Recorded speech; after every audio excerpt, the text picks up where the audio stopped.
নমস্কার বন্ধুরা।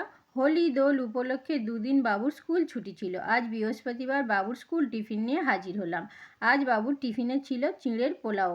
রেসিপিটা খুবই সহজ। প্রথমে কড়াইতে কিছুটা ঘি দিয়ে আর দিয়েছি ছোট চামচের 1 চামচ জিরের ফোড়ন।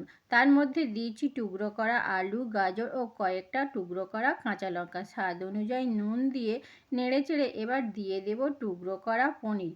আরও কিছুক্ষণ নেড়েচেড়ে দিয়ে দেব আগে থেকে ভিজিয়ে রাখা গোবিন্দভোগ চালের চিঁড়ে। তারপর ওই চিঁড়ের মধ্যে দিয়েছি চিলি ফ্লেক্স, অরিগ্যানো ও 1 চামচের মতন চিনি দিয়ে ভালো করে নেড়েচেড়ে শেষে আর একটু ঘি দিয়ে নামিয়েছি।